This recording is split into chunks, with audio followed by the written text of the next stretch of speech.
I was just reminded, of course, we never did ask for an offering. Don't think you're going to get out of here. The doors are locked. There, you can't get out. We'll do a song at the end, and y'all can, if you have brought an offering, we would love for you to bring it forward at that time. I just want to read the scripture passage that I'm going to speak on very briefly this morning. This comes from Matthew chapter 2, verses 1 through 12. It's a very familiar story. It's the story of the Epiphany. And Matthew's gospel is unique because the other gospels don't talk about this particular story. They speak of the shepherds, they speak of Elizabeth, they speak of other encounters, but in particular, Matthew's gospel, which was, most people think, was written primarily for a Jewish audience, but one challenging their Jewish understanding of traditional institutional Judaism at the time, challenging it, so they made those connections for Jesus with the tradition, but at the same time, completely broke it out of the box by bringing in things that didn't belong there, like wise men from the East who had nothing to do with Judaism, and yet they're the ones that get to see Jesus. So this is the text. In the time of King Herod, after Jesus was born in Bethlehem of Judea, wise men from the East came to Jerusalem, asking, "Where is the child who has been born King of the Jews? We observed his star at his rising, and we have come to pay him homage." When King Herod heard this, he was frightened, all of Jerusalem with him. And calling together all the chief priests and scribes of the people, he inquired of them where the Messiah was to be born. They told him, "In Bethlehem of Judea, for so it had been written by the prophet. And you, Bethlehem, in the land of Judah, are by no means least among the rulers of Judah, for from you shall come a ruler who is to shepherd my people Israel." Then Herod secretly called to the wise men and learned from them the exact time when the star had appeared, and then sent them to Bethlehem, saying, "Go, search diligently for this child, and when you have found him, bring me word so that I may go and pay homage to him." When they had heard the king, they set out, and there ahead of them went the star that they had seen at its rising, until it stopped over the place where the child was. When they saw that the star had stopped, they were overwhelmed with joy. On entering the house, they saw the child with Mary, his mother, and they knelt down and paid him homage. Then opening their treasure chest, they offered him gifts of gold, frankincense, and myrrh. And having been warned in a dream not to return to Herod, they left for their own country by another road. So a couple of thoughts as we enter into the new year. I don't subscribe so much anymore to New Year's resolutions. Not that I don't want to. I sort of fight the temptation to go ahead and write things down because, like many of you, and I'm just going to say this boldly, I have written too many over and over and over from year to year. They're the exact same ones I did last year. I could scratch out the date, put the new year in there, and go, I'm going to try harder. And so I just don't do it. But on the other hand, I found myself not doing anything else. So it wasn't changing anything I longed to change, but at the same time, I just was admitting the fact that I probably wasn't going to ever do that. And then I've come to realize, of course, that that's the wrong approach altogether, which many of you already know.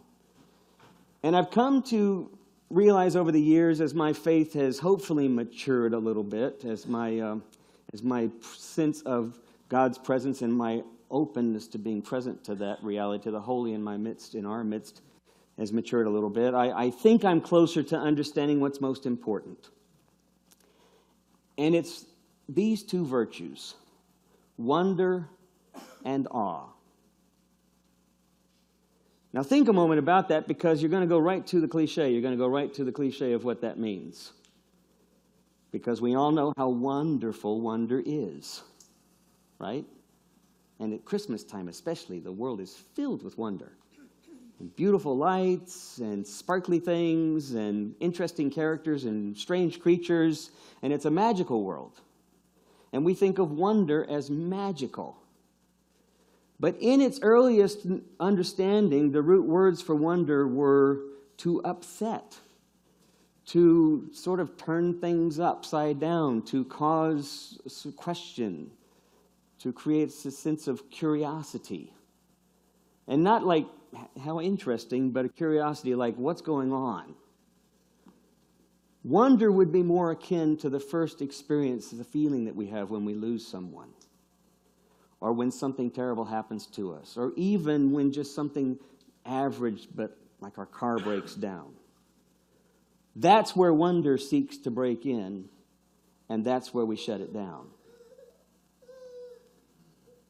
Now, that's hard to get our heads around, I think, sometimes. We're so used to being in control. We're so used to wanting to fix things when it doesn't go the way we think it should, when it's uncomfortable, when our narrative isn't the way we think it ought to be. We're so used to wanting to fix it. And it's so hard for us to be present. I remember Mary Oliver wrote that poem about, and I'm not going to forget the preceding lines, but she said, what is the... What are you going to do with your one wild and precious life?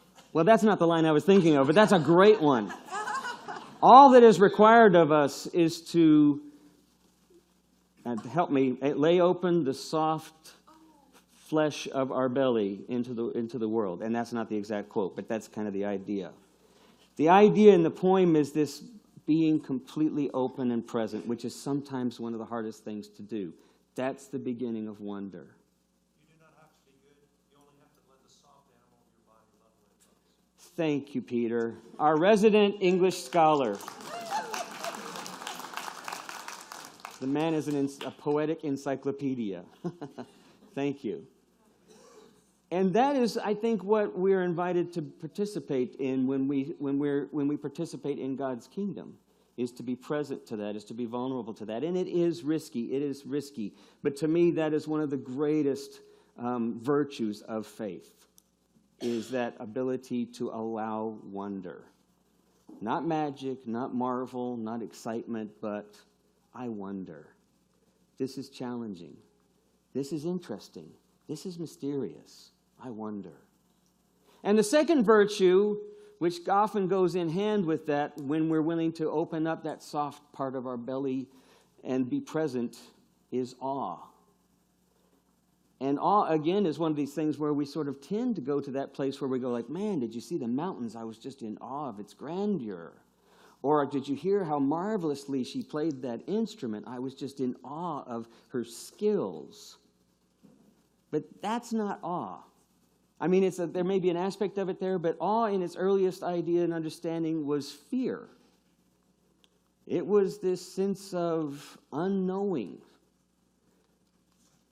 But again, hand in hand with that idea of wonder, and we start to realize who we are in this creation.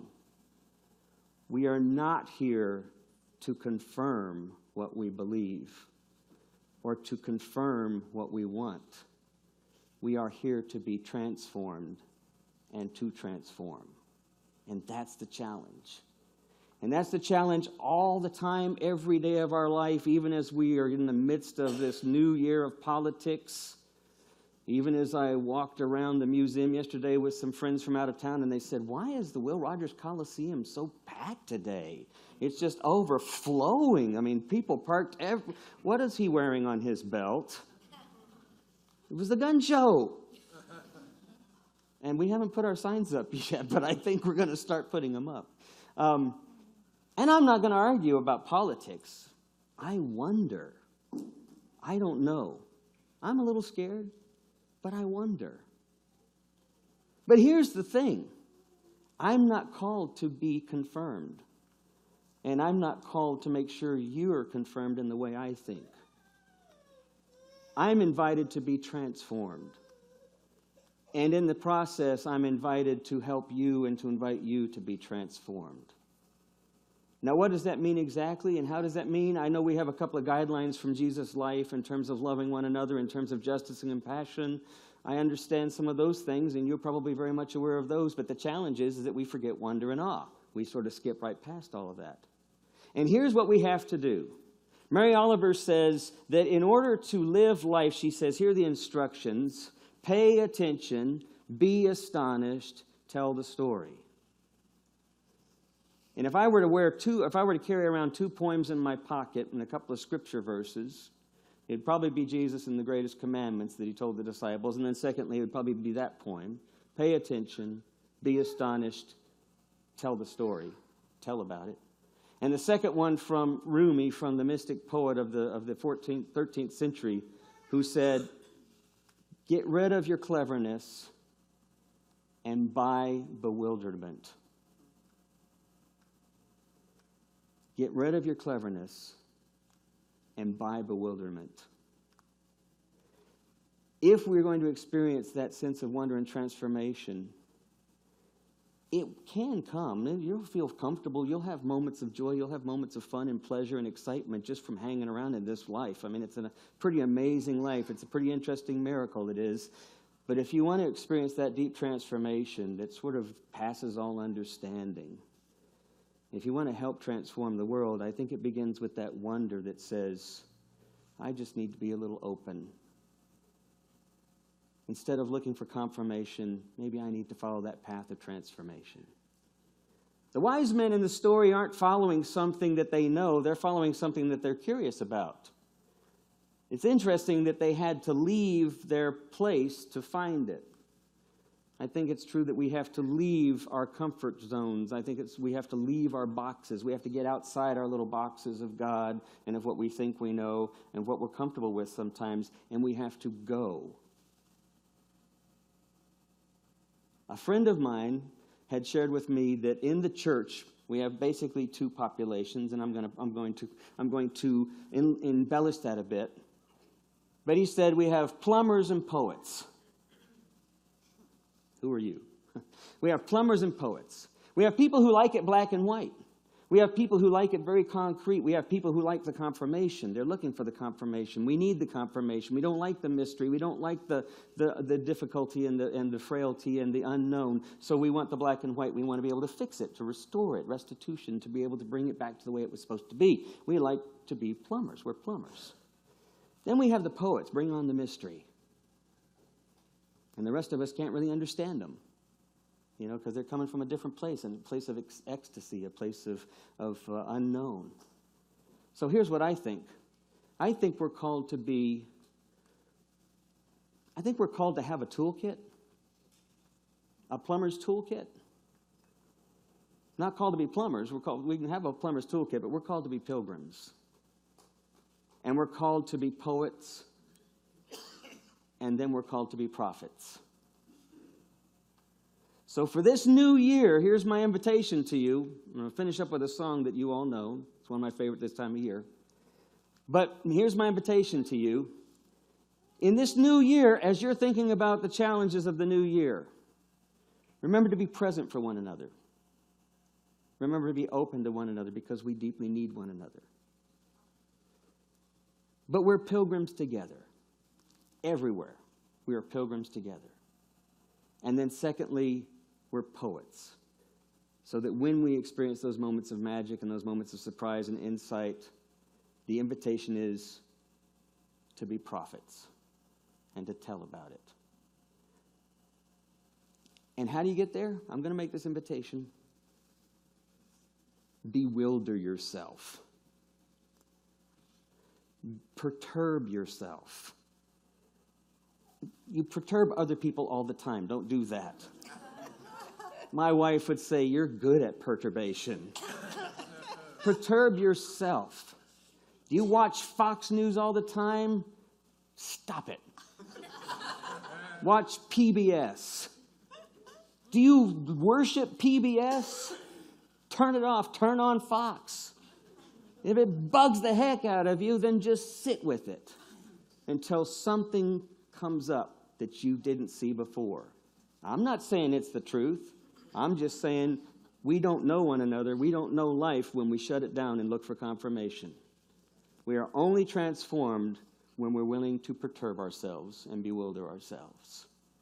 Go where you don't normally go. Sit with what's uncomfortable. Be present for one another. Then let the poet come out and talk about it.